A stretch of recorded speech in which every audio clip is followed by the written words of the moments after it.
Alright, today we're watching If Men Were 100% Honest by Jubilee. I'll link the original video. And I guess we're going to hear some secrets from men, or however this is going to play out. I don't know, but we'll see. One night when I was at one of the church members' houses, I was molested. Whoa. And I went and I told my mother. We're getting deep. I'll never forget what she said to me. She was like, "You can't ever tell anyone that this happened, this didn't happen, don't talk about this." The thing that's really interesting about secrets, and the reason why I was willing to talk about this today, is because that secret ate me alive. So every single time I talk about this, it's me taking my power back just a little bit more. Yes, sir. I'm glad Moms is cut off if she said that to me. Unlikely collaborators, we've designed as I get older, if Mom said that to me, I mean, I love my mom dearly. She'd never do nothing like that. But in his situation, yeah, Mom's is cut off for sure. Was all asked. Do you ever feel like you have to apologize for aspects of your life? No. And if so, why? No. These are their answers. Apologize? Why would I have to apologize? For what? What did I do? I mean, I sin. I apologize to the Lord every day. Sometimes I feel like I can't truly be a man comfortably in public. Now, if this is your secret and you'd like to step forward and claim it and share your story, you may do so on 3. 1, 2, 3.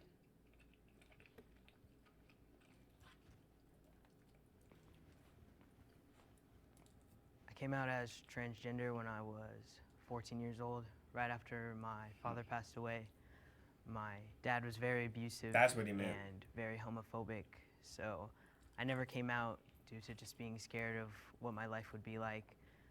So as soon as he passed away, I came out to my mom, who's always on my side. She was one of my biggest fans. Great mom. And as I went through high school, I had a very on top of the world feeling. I loved what it felt like to be myself. It was the best thing that I had ever experienced.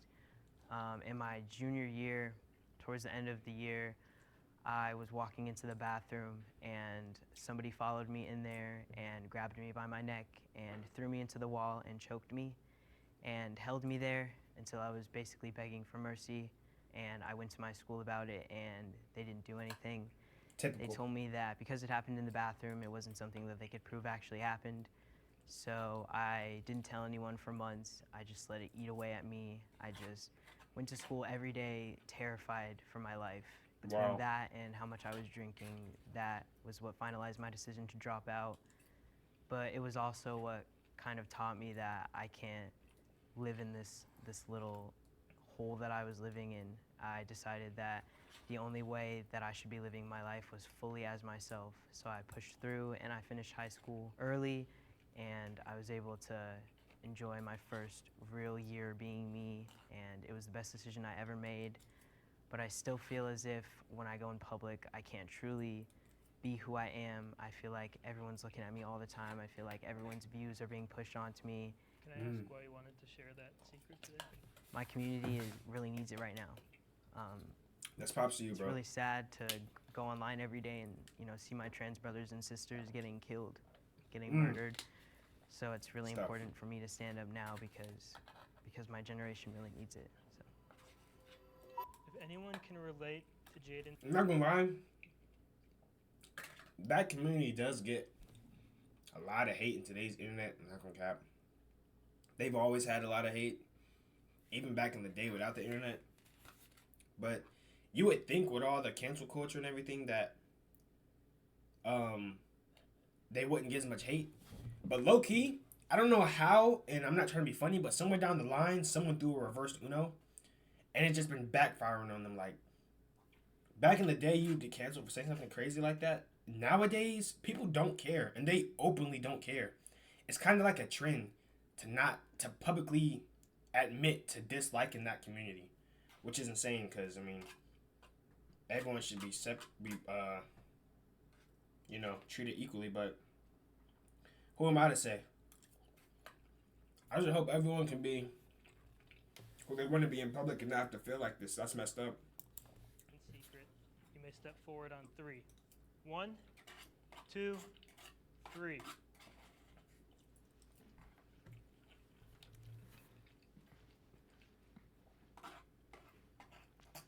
Hi. For me, I grew up in a very religious and almost like traditional household. I'm openly queer, and I feel like a lot of times, like especially like the way I dress, like I'm very more like flamboyant, more feminine look presenting. So I feel like a lot of my family members, they look down upon that. Just like from my past situations, like I've worn like full on pink from head to toe, like, and out and about, and I've had like other men like take pictures of me, laugh That's at weird. me, like make fun of me. I even had like other like male like figures and even like kids like poke fun at me, being like, oh yeah, like why are you so gay, and like call me and stuff like that. Cause like, and the thing is, at that time I didn't really know what those words meant, so that's even kind of like even hits worse, knowing that like I don't even know what that means, and you're just saying all these negative terms at me. So. In addition to like why I'm standing here, I feel like I can openly share that with you because I feel like you've been able to open that kind of like safe space for me to share that. Yeah, I'm really glad I was able to do that for you. Thank you. That's fire, bro. I was arrested for attempted murder. What? Yeah, we need the context. We need context on that one. You can't just drop a bomb like that. Ready to. We need the context for that. Please, was it like you was somebody attacked your family? Like, I just got caught up in a nasty fight, and at the time I believed my best option was to kill him. I was afraid, and I was already wounded, so I decided to stab him to death. whoa. But I wasn't able to finish the job, thankfully. That was a miracle in itself. So I was sent to jail, and by the grace of God, I was released. That was a miracle in itself as well. But the real secret is,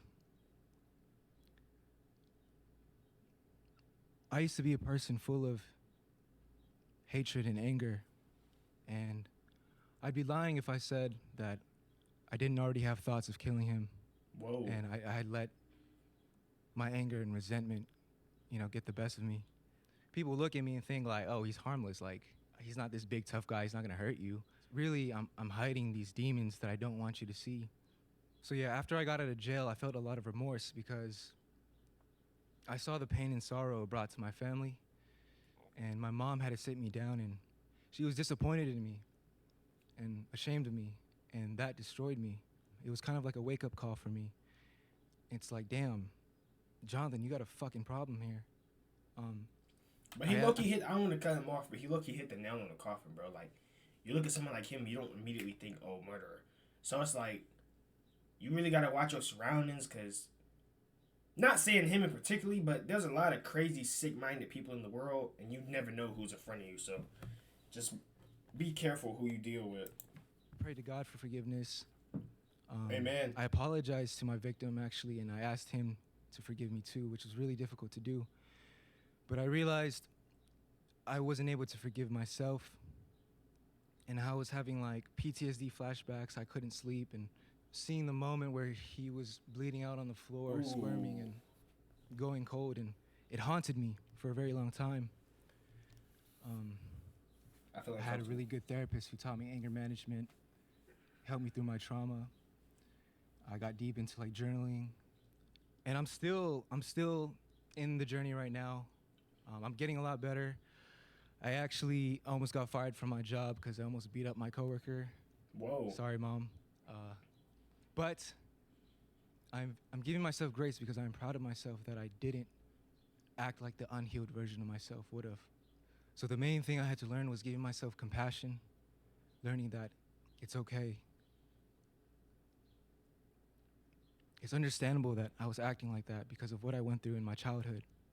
But teaching myself, rewiring my brain to learn that it's safe and that I'm not in danger and I don't have to fight anymore. The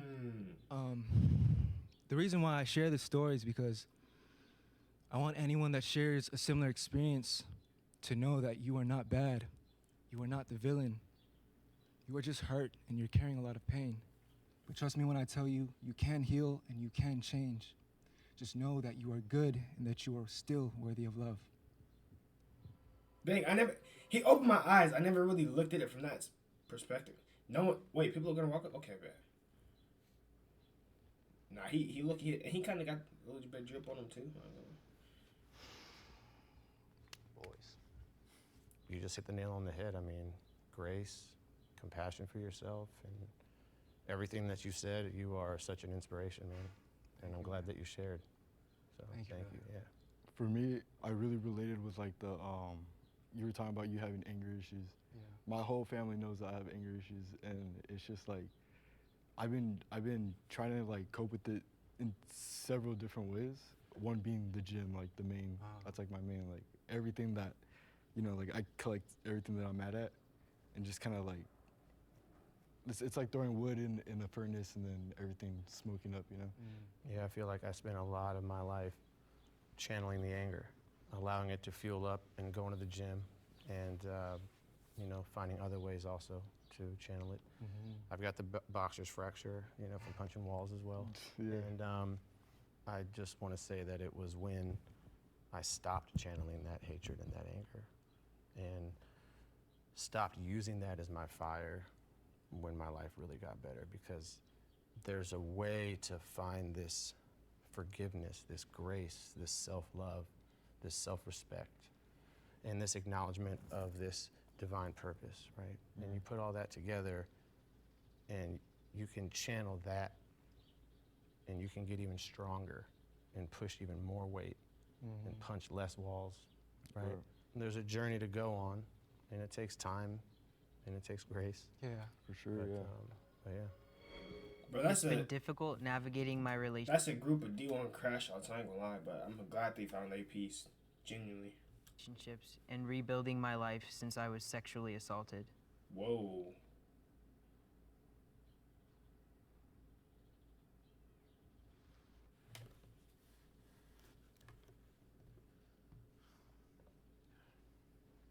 These are deep.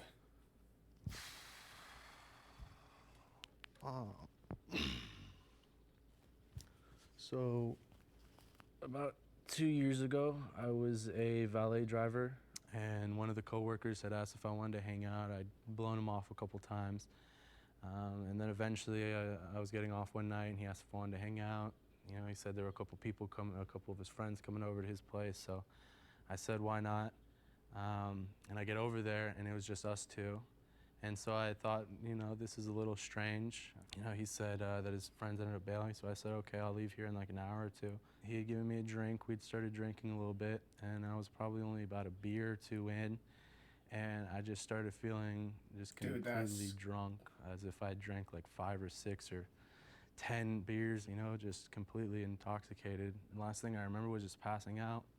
And I wake up, and it was 13 hours later. I was in the hospital bed. I was pretty confused. Nurse comes up and she says, hey, just wait 1 minute. So they were checking me out, they were getting me out there, and I just start remembering back, and I get bits and pieces of just, you know, like, just little moments of, you know, just while I'm sleeping, just getting touched or getting grabbed and stuff like that. And so it just started rushing back to me, and you know, heavy. just looking at the nurse and saying, hey, I think I'll just say I think I got raped. And so, you know, she kind of like laughed it off, said, no, you just had too much to drink last night, because I guess I'd been there for so many hours. So I get checked out, I go outside. I remember calling my mom. I just remember telling her that just, hey, Ma, I think I had gotten raped last night. And I remember her initial response was that she laughed and said, no, there's no way that happened. I don't know if that's the exact word she said, but it was something along those lines. And I just remember just instantly blowing up, and I started yelling in the phone. You know, I was yelling out front of the hospital. As the day kept progressing, I just kept remembering more and more of what had happened. I talked to a couple mental health experts. I talked to a couple police officers. But ultimately, they just sent me on my way and told me that they would just get somebody to investigate it. And I felt pretty alone after that. I felt pretty isolated. I just didn't feel adequate. I didn't feel as if I was a person. It's definitely, it's been a long 2 years, and I've lost a couple friends because of it. My best friend I haven't talked to in over 1.5 years. And I mean, truth be told, that's just because The guy that did that to me, he was gay, and I had trusted him in that aspect, and my best friend was gay, and so it kind of carried over into that of, oh, I can trust you, you know, like my best friend, you know, I've been able to trust him, I've been able to like sleep in the same room as him, live in the same room as him. It's sad not having him, not having you in my life, buddy, but I feel like the walls that I have built up right now protected me for a little bit there, but I'm trying to work on breaking them down. And for a long time, I had hate and just a pure hatred in my heart. You know, I just have to get through that. Dude, that's so it's just rough. something that you have to get past and that you have to grow with. You know, it's not going to leave me. Yeah. Dude, that is. Oh man, there's no words for that one, bro. I'm not gonna lie. All these have been tough, but that is tough. That is tough. Cause I can see his shoes. Like, for the other people coming out to their parents and stuff like that, I can't really relate because I'm a straight man. But hearing his story as a straight man, I can only imagine if that would have happened to me. Like the other dude, not trying to be funny, I'm genuinely being honest. The guy talking about trying to like stab the dude to death, whatever, bro. Like, I'm like, bro.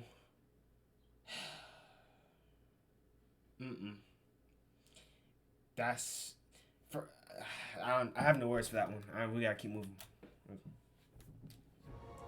That one was actually crazy, bro. Like, genuinely. That is insane. And if you're straight and you don't even like that kind of stuff, it's like, you gotta think about it, right? And I'm not saying no form of R word is good, because it's not. But like, imagine it times 10 because it's the opposite gender that you're not attracted to.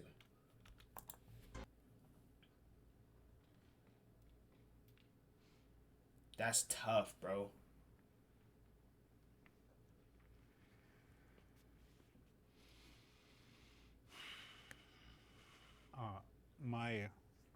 My heart goes out to you, man. I think we live in a really odd space and time where when men bring this to the table, it's automatically dismissed. And I'm sorry that you're dealing with that. That's and I believe you. Just know you're not alone. The thing that's been the most difficult to overcome is being able to accept love. What I've come to realize is no matter what happens, I'll never be what I was before that moment. We've been hurt and we feel alone and we feel isolated. You gotta see you're not. You know, and that to me has been the greatest sense of hope. You're brave as fuck for sharing that, man. Nah, he's crazy brave. Sorry you had that experience, but you're not alone. That's my sophomore and my junior year, I was molested, raped, and sexually assaulted by 4 of my very close friends at separate times.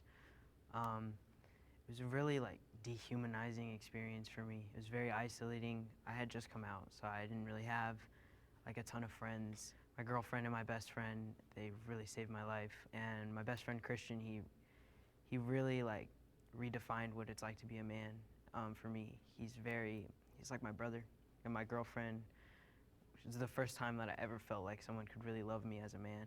And that was really, really great for me. So they really saved me from those situations, but I always still think about the things that happened to me. So I just wanted to thank you all for sharing, because I wouldn't have said that if you guys didn't. So thank you. This world is sick. Welcome. Thank you, Zach. Bro, how does... Yes, Brad. Thanks. Sometimes I feel... Okay, I ain't gonna lie, just to open my eyes. I don't know if this is just the internet, but I'm genuinely starting to think in my head, like, this stuff is more common than we think it is, but people aren't saying it openly. Because out of this many people in the room, there's no way, coincidentally, multiple people have been R-worded. That's just crazy. Uncomfortable in a group of men.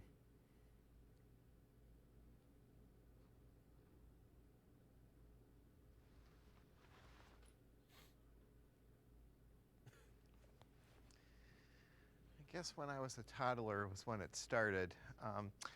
My mother was married to my father, who was a problem drinker, and they fought a lot. That's one of my earliest memories, in fact. and I guess I wasn't until fairly recently I found out he hit her. I never really felt to be very masculine growing up. I was terrible in sports. I was afraid of balls, and I was bullied. In fact, it wasn't until I was 19 that I stood up to any bullies and actually got into a real fight with anybody.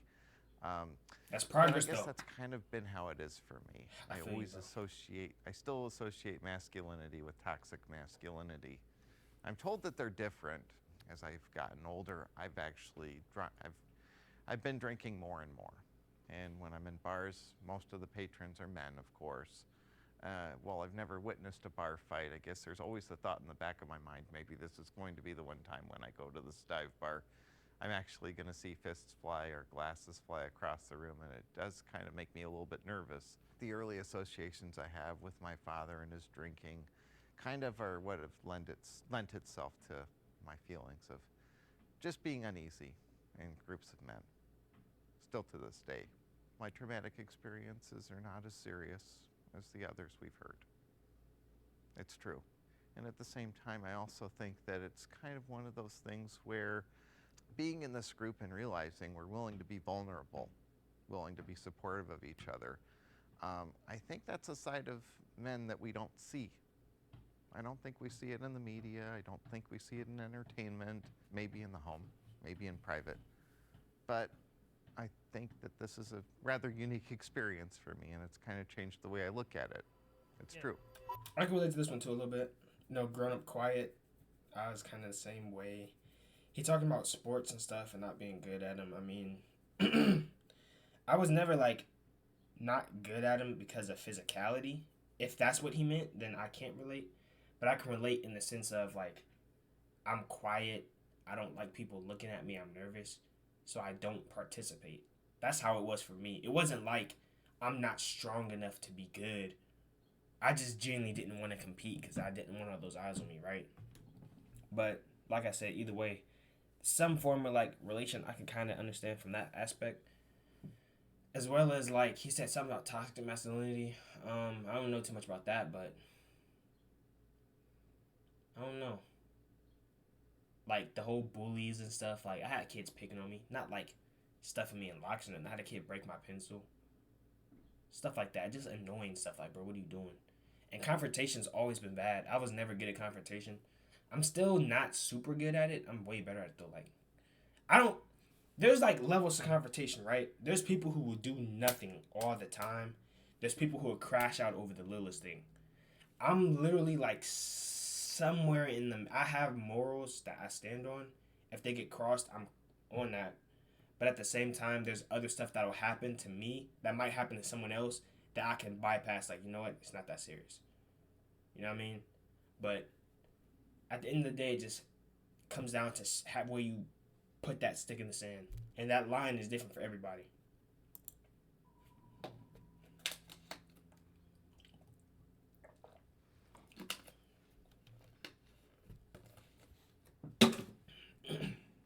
Okay. I was raised by women, and my stepdad was just this monster of abusive man. And for years, I was actually just terrified of guys. Like, and I'm a big guy. Like, generally speaking, most people, it's the opposite. What I would come to find in childhood is just constantly staying away from men in any capacity, because the violence was just so overwhelming. I was terrified of any guy possible. And that turned into just a tremendous amount of violence from my own hands. What's really interesting is once upon a time, it was just pure terror of the idea of being seen in this space in any capacity, and now it gets to be freedom, because what I've come to realize is just the same thing you mentioned. Like, we're all having a communal experience. Like, our definitions of masculinity are all different. I don't know that one is right or wrong, but ultimately it's like, you've got to take inventory of your life. And when I started doing that, it got a lot easier to stand in spaces like this. Right. For me growing up, it was also very one-sided. The way that I saw men was always very violent, and the way that I saw women was the exact opposite. I always went to my mom and my sisters for a kind ear, and I went to my brother if I wanted to like wrestle him for fun. And that was always just like how it was. Like I never knew anything else. So when I came out, it was very hard for me to know like what way I was supposed to act, because what I thought a man was super violent, big and burly. Like that was all I knew, and that's not me. I'm not violent at all. I've never been in a fight in my life. I'm just not like that. And for me, it took really looking into myself and figuring out that masculinity is whatever I define it to be. I know that I'm a man, and I don't need to act like every other man in order to like be a man. But it's also like a big barrier. I feel very unwelcome in masculine spaces, so I'm still working on getting myself into a headspace where I know that I'm allowed to be here.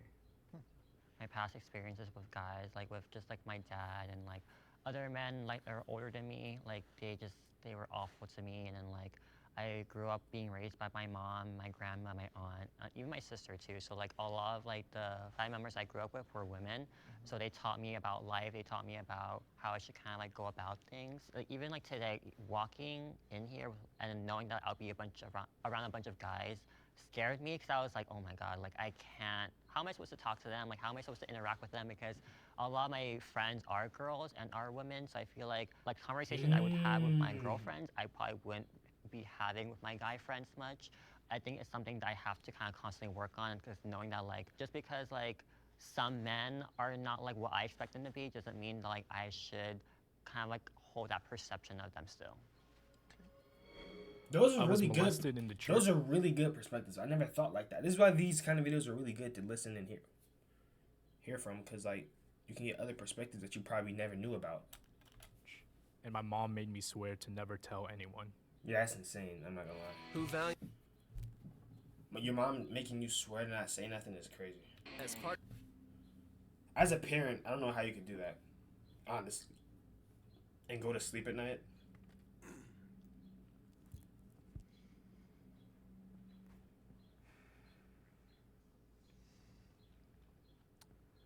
We grew up in the Mormon church, which is like super weird because we also grew up in the hood and we were in poverty. And so like you look back at that and it's like this very strange experience. My mother and her drug addiction and my stepfather being absent kind of led us to wherever. And one night when I was at one of the church members' houses, I was molested. And I thought that when that happened, it was normal, because I didn't know, because I was a child. And you know, when you're in like, I don't know, 4th grade or something, you kind of do one of those very first like good touch, bad touch classes. And I was like, oh shit, this wasn't actually good. And I went and I told my mother. I'll never forget what she said to me. She was like, you can't ever tell anyone that this happened, this didn't happen, don't talk about this. I understand like the why behind it. The church was unbelievably like giving to my family. A lot of our food came from the pantry. Our rent was often paid from the tithings. And I think that the fear that she had in that was, if this got exposed, we would lose that lifeline. And I kept that secret for 27 years. And the thing that's really interesting about secrets, and the reason why I was willing to talk about this today, is because that secret ate me alive. I mean, it is probably, out of a lot of really fucked up things that have happened to me in my life, it was probably the worst thing. That's where I lost my experience of childhood. I mean, there's the cuts and the scars and the burns, like, and the physical and mental abuse that I went through, but this was different. I was in survival mode. I was just trying to do whatever it took to make it through day to day. And that's how I started doing drugs when I was 12, and fighting all the time and hooking up with people and going down this path of self-destruction. A lot of people have asked me over the years how I feel about my mother telling me that and hiding that secret and keeping it until I'm 27 years old. And the thing that I always come back to is, that's just the human experience. I don't know what to say other than that. And when I think about who I've become, there has been a tremendous amount of healing that has had to take place in order for me to be here right now. I mean, the pain of that experience not only destroyed my life, but it put me in this place where I attempted to kill myself twice. Dang. Statistically, you can go to a website, it's called oneinsix.org. 1 in 6 men have been sexually abused at some point in their life. That's what I was talking about. So this is happening more commonly than we think. People just aren't speaking on it. They're keeping it inside, which is crazy that their own parents are telling them to do that. And it's the biggest, darkest secret that we keep. So every single time I talk about this, it's me taking my power back just a little bit more. Yes, sir. Dude, it's people have lives like this, and then I compare my life to theirs, right? And you shouldn't compare it if you enjoy, but I'm just for the sake of this contract, I'm gonna say like the contrasting lives, right? Like I grew up sheltered, food, and I wasn't ever starved. Like I had a pretty good life, I'd say. Like, you know what I mean? Of course, I'm not a billionaire son or nothing like that, but like I don't have stuff like this happening to me, right? So it's like you hear it. This is stuff you hear in movies, TV, online, television, the news. But you forget these are real humans actually experiencing it, right? This is actually happening to real people. Yeah, we're watching it on the internet, and I don't know this man personally. I'll probably never see him in my life, but this actually happened to him. You know what I mean? You know what I'm trying to say? Like, it's crazy. Like, when you slow down and really think about what's happening and what's being said. Like, this is real life. Sad, bro.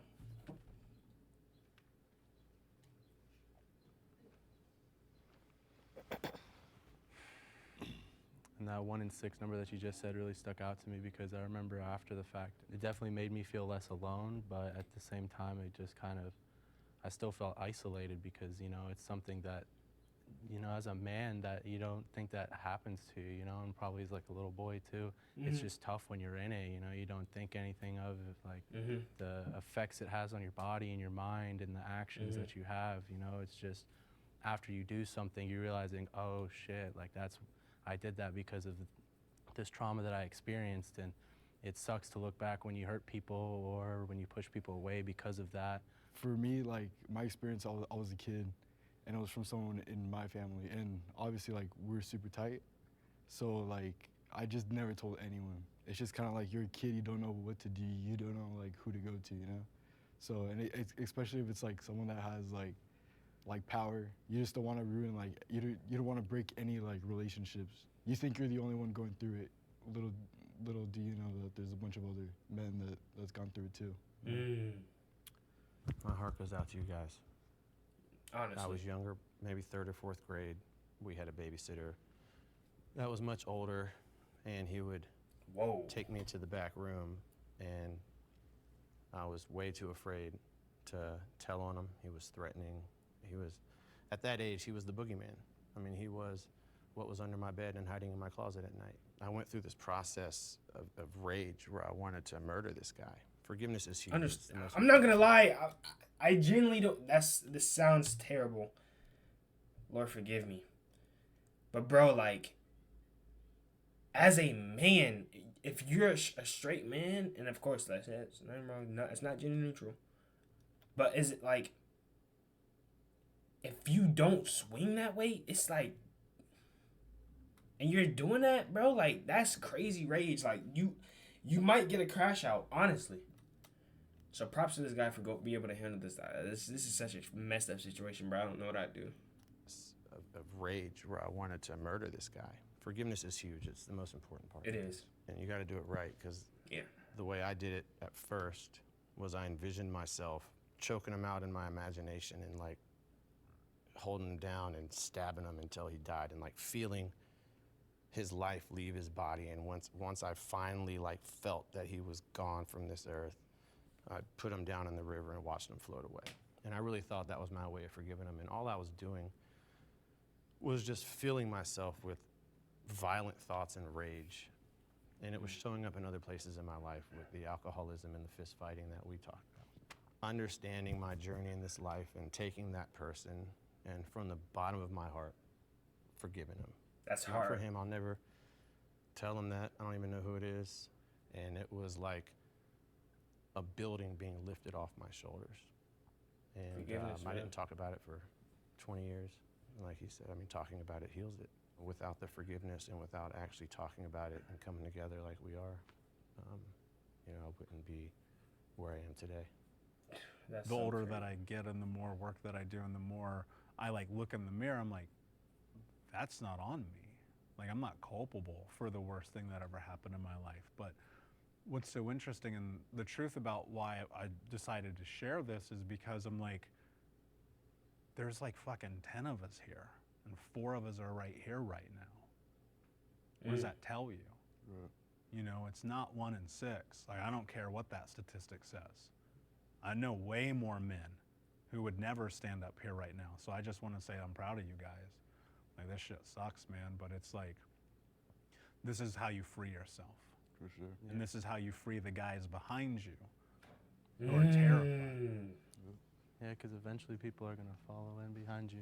Like, I really appreciate you for like sharing your story because like you said, you know, talking about really helps you control your life and helps you maintain and have almost like having power over that rather than like letting that sort of like nightmares fuel my life. So thank you guys for sharing your stories. I appreciate it. Thank you. Appreciate Thank you you for guys. being brave. Thank all you guys for being brave. Dude, this was deep. I've never had an experience like this. I'll remember this. This was you know, for the rest deep. of my I life. learned a lot through this video, though. I mean, like, how many honestly. times did we hear today that like I wouldn't have said that if you didn't say that first, right? Facts. I did think this is gonna set a precedent for other people to do the same thing. That's the power of vulnerability. For sure. You Yeah. give Wow. other people permission to open up when Absolutely. they see you doing the same. Why not? A little brotherly love in here never hurt anybody. Yeah, thanks, guys. Bro, this Thank was you, guys. powerful, It was a bro. beautiful experience with you guys. Thank you guys all. I don't think they realize how powerful this was. Not even for the people in this room, but for everyone in it as a whole. Like, my eyes were even open. And this is wow. That's insane, bro. That was powerful.